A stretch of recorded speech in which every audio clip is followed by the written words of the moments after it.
This important speech was delivered at Dadar in 1936, and the speech is kind of a sequel to the resolution that was passed in Evla in 1935, where Dr. Babasaheb Ambedkar declared that he won't die a Hindu. And in order to think further on the issue of change or conversion, a meeting was convened at Dadar, and Dr. Babasaheb Ambedkar gave this speech in front of the audience of 35,000 people, and also people from various religions were present in this particular conference. So the title of the speech was "What Way Emancipation?" and the title in itself is indicative of the fact that Dr. Babasaheb Ambedkar was talking about emancipation. That means liberty. And in one instance, Dr. Babasaheb Ambedkar defined that the aim of his entire movement is to achieve liberty for the untouchables. So if we look at the three words, what way emancipation? It's about emancipation, it's about the method to emancipate. So naturally the question is,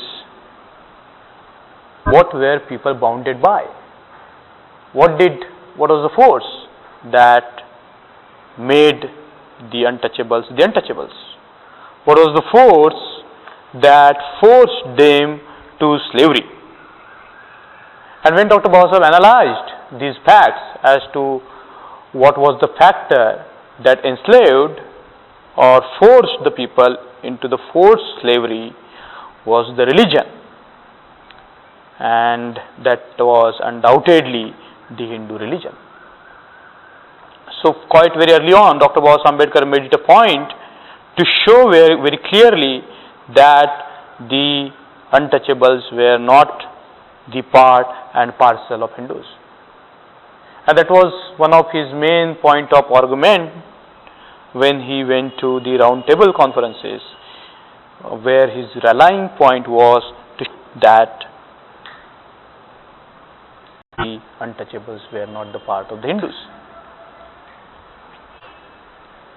So naturally, the path to emancipation begins with giving up of the factor that forced people to slavery. So the path to emancipation must begin with renouncing Hinduism. So that was the beginning of the way to freedom for the untouchables. And he has cited various reasons as to why the untouchables can't be Hindus. The first factor is that because it forces them into the slavery, they can't be Hindus. But when he looks deeper into the reasons as to why the untouchables can't be Hindus, he says that there is no material and spiritual aspects in Hinduism. There is no liberty, equality and fraternity in Hinduism. There is no reasoning in Hinduism. What they have to follow is just the dictates of the books, and therefore it is not conducive to any fulfillment of the material or the spiritual needs of the untouchables, and therefore there is no point in being a Hindu. And then we have went into various regions as to why Dr. Babasaheb Ambedkar did not want to be Hindu religion. And then we came to a stage where Dr. Babasaheb Ambedkar discusses a very important issue, and that issue is still relevant. What is first, progress or conversion? So some people advocate that there is a need of economic progress, and if the economic progress is made, naturally the untouchables will be free. Or for example, if there is educational progress, the untouchables will be free. And Dr. Babasaheb Ambedkar said that these two are very important, like progress in the economic matters, progress in the educational matters, and the progress in the several areas of life are important. But if we are talking about the primacy of which will come in the beginning, Dr. Babasaheb Ambedkar argues that the conversion will be the primary. He says that why you can't be a successful man in the business, because the religion treats you as an untouchable, and therefore however hard you try to improve your economic condition, the fact of untouchability comes into play and you can't really succeed in your businesses or even in your economic activities. He applies quite a logic in order to explain as to why education cannot be the primary factor in emancipation. People think that if you develop economically, you will be emancipated. If you develop educationally, you will be emancipated. Dr. Babasaheb Ambedkar says, no, it's not like that. He says, some of your young ones are trying to get education and they are collecting money for this purpose from whatever source they find proper. Due to this temptation of money, some are inclined to remain the untouchables and make their progress. I wish to ask one question to those youngsters after completion of education. If you do not get the job suited to your qualification, what will you do of your education? What is the reason that most of our educated persons are unemployed today? To me, the main cause for this unemployment is untouchability alone. So unless you do away with the label of untouchability, you can't really make progress in the economic area nor in the educational area. It doesn't mean, or Dr. Babasaheb Ambedkar doesn't want to say that these issues are not important. He says they are very important. But if we are talking about what first? If we are talking about the primal factor, or if we are talking about the primacy of certain things, then the conversion is the first factor. Doing away with the untouchable identity is the first factor. Cutting off all the ties with Hindu religion and the religion that enslaves the people is the primary condition. It doesn't mean that other conditions are not important. But if you weigh them on the scale of importance, you will find that the conversion is more important than mere progress in the educational area or mere progress in the economic area. And the history has proved this fact quite right. As we can see what happened after 50 years, the difference between the people who have chosen this path and the people who have not chosen this path.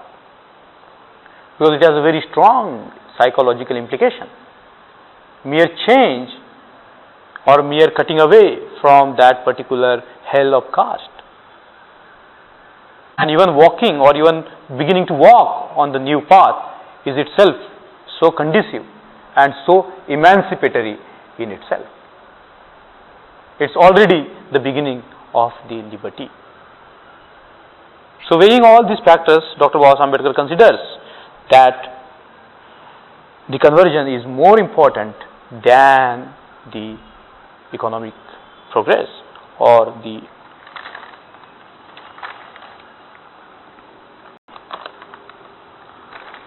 and then Dr. Babasaheb Ambedkar turns. Now you can imagine that there are 35,000 people sitting in front of him, listening to him for quite a long time, and Dr. Babasaheb Ambedkar is articulating in a very clear manner, in a manner which will be legible to the people, in a manner which will communicate to the people in a very clear tone. So naturally, because of the advances that Dr. Babasaheb Ambedkar made, beginning with the movement in 1990, there are certain gains and there are certain gains, so-called social gains, due to the historical factors. So Dr. Babasaheb Ambedkar turns to the doubt about conversion. He says, okay, people will convert, but they have certain doubts. In the first place, it has been heard that some of the Mahars are worried as to what will be the fate of their Watan. What will happen to Mahar Watan? Some Mahars were doubtful about the fate of their Watan. It has also been heard that the high caste Hindus opposing to the conversion have threatened the Mahars in the villages that they will be deprived of their services as village servants if they leave the Hindu religion. All of you are aware that I am least worried if the Mahar Watan is abolished, because Dr. Babasaheb Ambedkar has put a bill in the Bombay Legislative Assembly in order to abolish the Mahar Watan, because according to Dr. Babasaheb Ambedkar, the Mahar Watan enslaved the Mahars further. It didn't give them any economic gain, but it was a servitude, it was a service without any remuneration, and therefore Dr. Babasaheb Ambedkar opposed the Mahar Watans, and as a matter of fact, he tabled a bill in the parliament for abolition of the Mahar Watan. So he said that I am not very much concerned about Mahar Watan, but if you are concerned with the Mahar Watan, let me assure you that after conversion, your Watan will not go. After conversion, nothing will happen to your right of a village servant. He says, and he cited the Act of 1850. The Act of 1850 can be referred here. Under the provisions of this Act, rights of a person as a successor and property are not affected by virtue of his conversion. Those who feel this reference of law as insufficient, they have to take into consideration the circumstances prevalent in Nagar district. A number of persons from the Mahar community in this district have become Christians, and at some places in one family some are Christians, while others still remained as Mahars. However, the Watan rights of these converted Christians have not vanished. This may be confirmed from the Mahars of Nagar. So none should fear that their Watan will come in peril by conversion.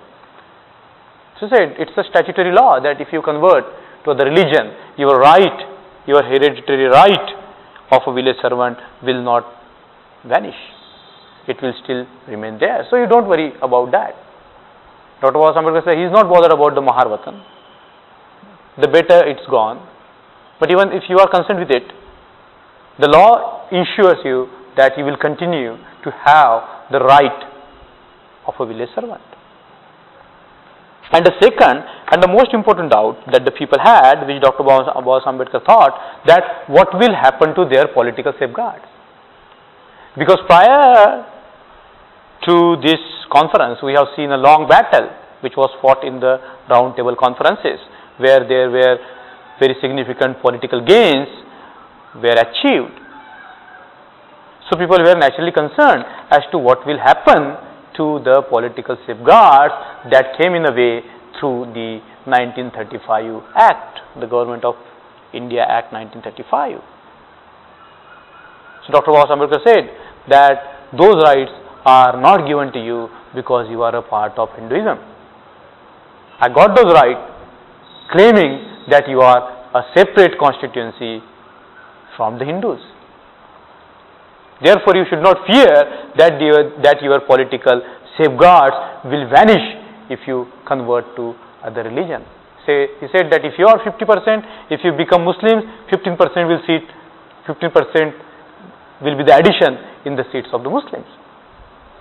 So he said that the political safeguards are given to you on the basis of your population. It has nothing to do with your religion. So that is the first argument Dr. Babasaheb Ambedkar put forth. Secondly, he said, now it's a very keen legal mind in action. He said, okay, now understand a case where you remain a Hindu, and in the future the Hindus declare that by law we have abolished untouchability. Now we don't consider you untouchables, you are just like us. So why do you need the special privileges now? So he said, even to safeguard politically, even to have the political safeguard, it's very important to convert. If you can understand the twist of this logic, that You remain a Hindu, and then in the future the Hindus tell you that, okay, we have abolished the untouchability by law, now you are no longer untouchables. You are just part of us. So you are poor, you have not good living conditions, but you are not untouchable because by law we have abolished the untouchability. Now you are just like us, so you don't need any political safeguards. And that was a very second important point that Babasaheb Ambedkar said.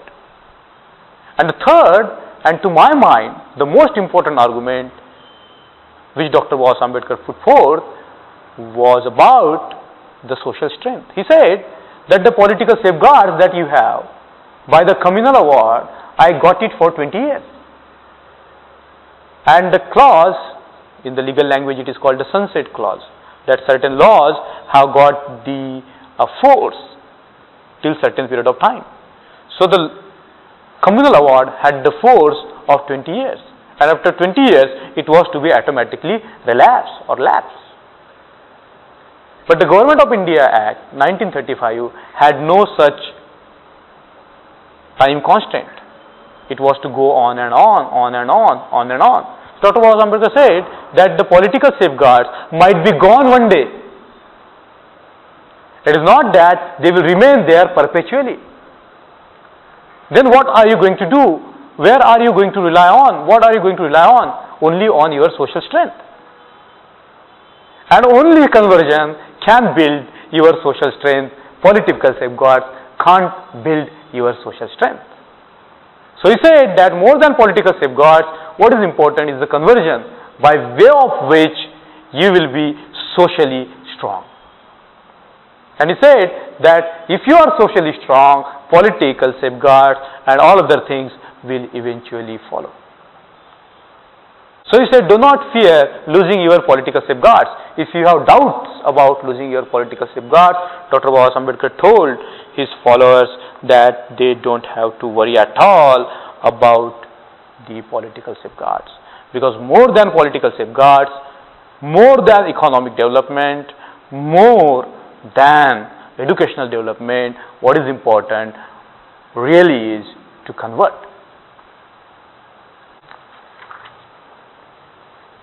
So he says, if you remain in the Hindu religion, you will lose your political safeguards. If you do not want to lose your political safeguards, do conversion. They will be permanent only by conversion. Because now you have marked out a very clear-cut path away from the Hindus. You can no longer be fooled by the Hindus that you are the part and parcel of their society. So with this very clear argumentation, Dr. Babasaheb Ambedkar tried to clear the doubts among the minds of the people who were present on that occasion. But here is more dramatic part which followed this argumentation. He said, in conclusion, he said, and this is quite very inspiring, my conversion is sure. My conversion is sure.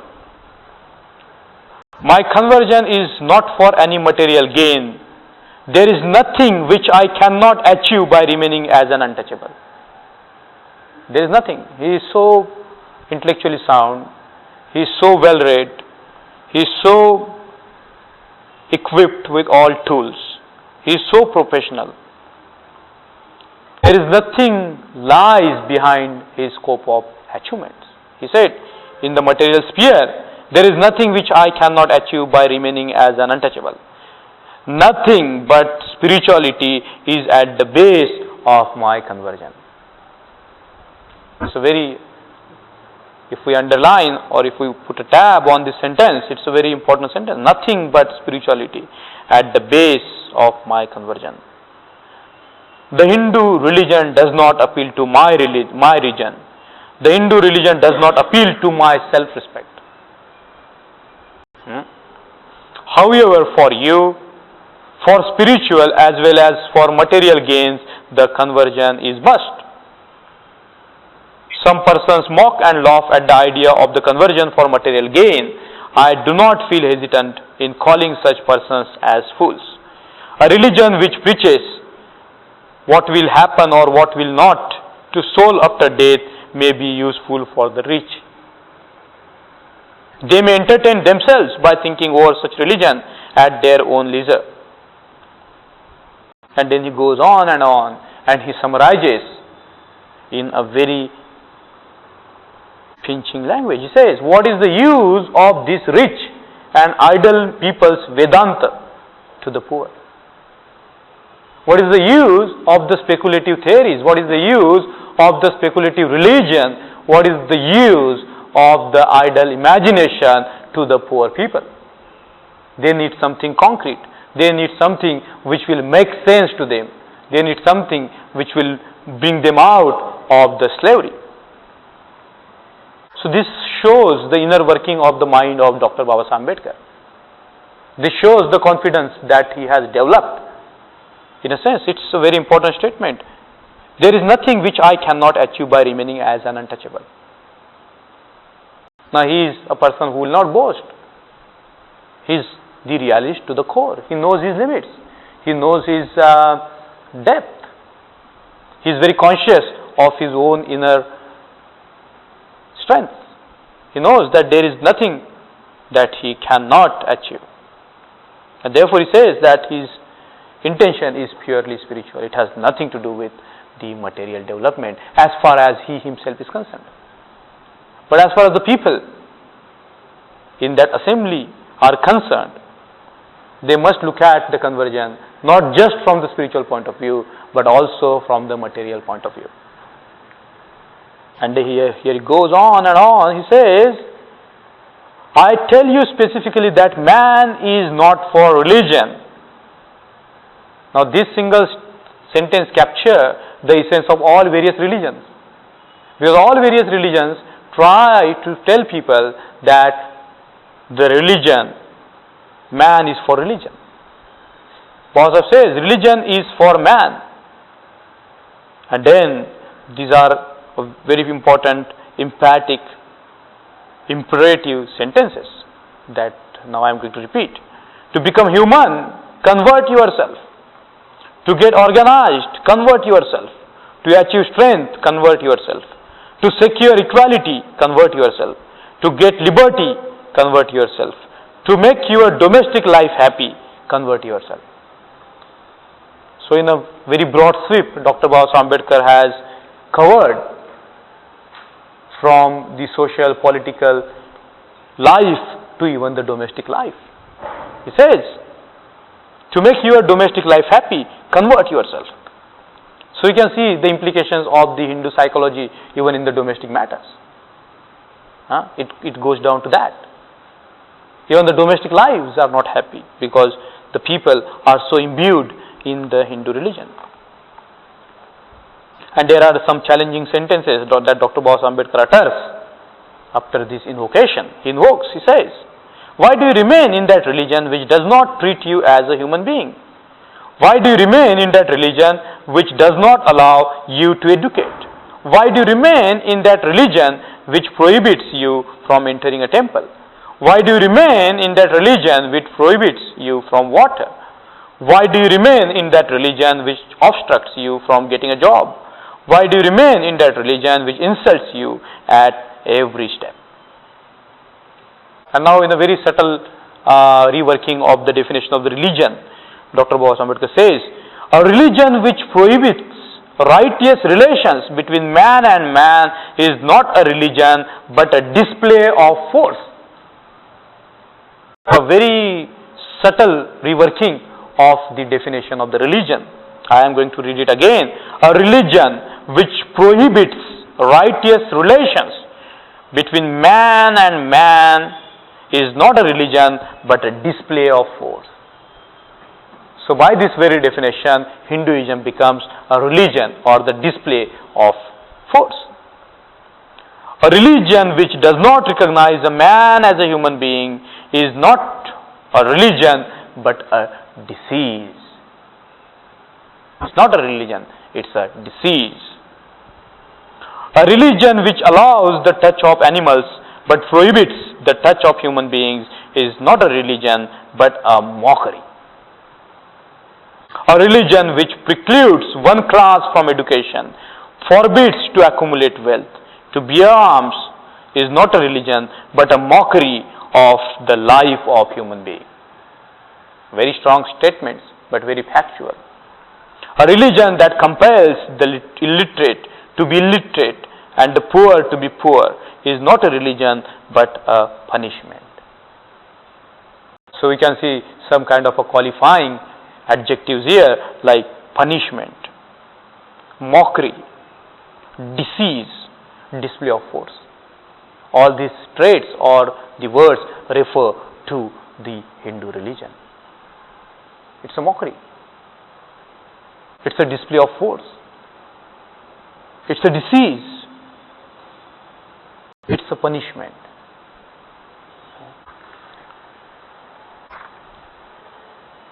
Now he says that I have enumerated all these factual things in front of you, and now that he is not going to force you to arrive at the decision.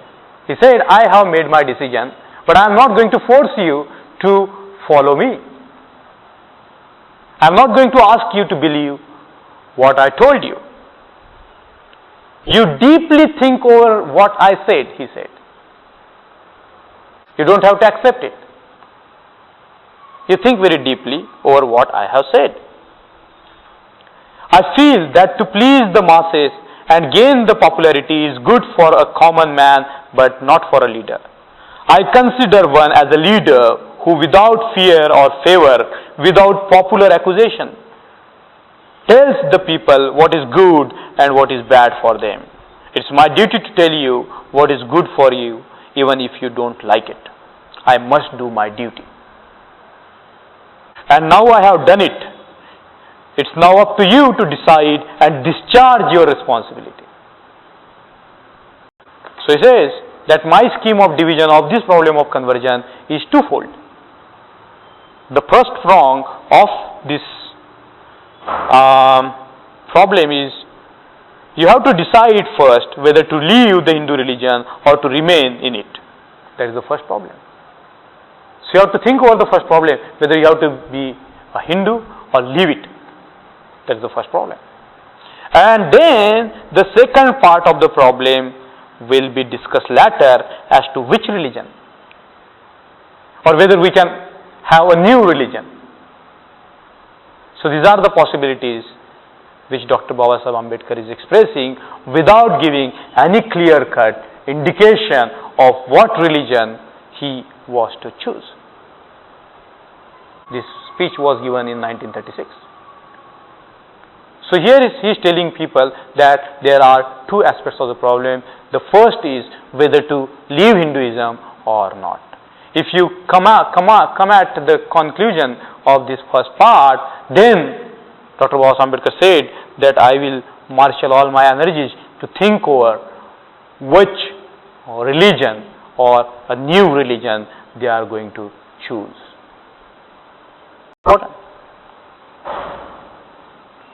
If the decision is taken in favor of the conversion and the people start embracing any religion they like individually, I will not intervene in your conversion.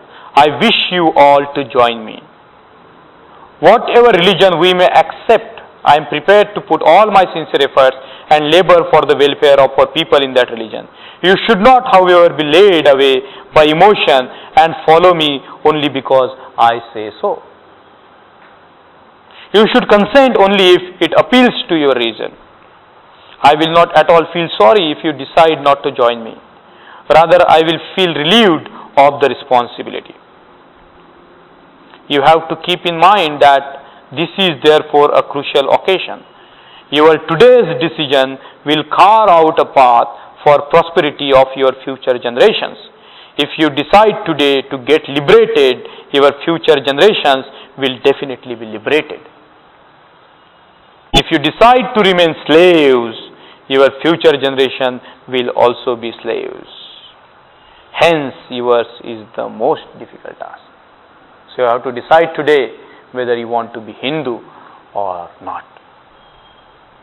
And after making this long speech, touching on various subjects, clarifying various meanings, clarifying various doubts, Dr. Ambedkar finally comes to the last message. And I am going to read the last message thorough and thorough, because I think that captures the pith of the whole path. Because the speech is titled as what way emancipation, and I think this 3 paragraphs captures the sense of the path. Be thy own light. Be thy own light. Be your own light. While thinking over what message should I give you on this occasion, I recollected the message given by the Lord Buddha to his Bhikkhu Sangha just before his Mahaparinirvan, and which has been quoted in Mahaparinirvan Sutta. Once the Bhagwan, after having recovered from illness, was resting on a seat under a tree. His disciple, Venerable Anand, went to the Buddha, and having saluted, sat beside him, said, I have seen the Lord in illness as well as in happiness, but from the present illness of the Lord, my body has become heavy like a lead. My mind is not in peace. I can't concentrate on the Dhamma, but I feel consolation and satisfaction that the Lord will not attain the Parinirvan unless the message is given to the Sangha. This is a very famous passage in the Mahaparinirvan Sutta. It is one of the longest sutta in the Digha Nikaya, and this sutta is very important even in terms of understanding the political situation of India of that time. It's filled with lots of references to the teachings of the Buddha. It is the sutta which has sort of very systematic gradation of the various teachings of the Buddha. Buddha gave his teachings in a very summary form in this sutta. So the fact that Dr. Babasaheb Ambedkar had studied this sutta indicates that he had thorough grasp over the teachings of the Buddha. Here in this sutta there are the 37 wings of enlightenment, which includes Eightfold Path, which includes all various teachings of the Buddha, 7 Bodhyanga, Panchadharmendriya. These are all technical teachings which are taught by the Buddha in a very graded manner in this Mahaparinirvan Sutta, and this is one of the last passages of that particular very beautiful sutta. So after Ananda talking to the Buddha like this, that I am very sad, and I think that you will not attain to Mahaparinirvan unless you give your message to the Sangha. Then the Lord replied thus, Anand, what does the Sangha expect from me? Anand, I have preached the Dhamma with an open heart, without concealing anything. I haven't concealed anything. The Tathagat has not kept anything concealed as some other teachers do. So Anand, what more can Tathagat tell the Bhikkhu Sangha? So Anand, be self-illuminating like the sun. Don't be dependent for the light like the earth. Believe in yourself. Don't be dependent on others. Be truthful. Always take refuge in the truth and do not surrender to anybody. Now this shows the independence of the mind, not to be governed by others, not to be governed by what others think, not to be governed by the traditions, not to be governed by the religions, not to be governed by the customs, but to be free to choose of our own is the act of independence, is the real freedom that we have seen, the freedom of mind,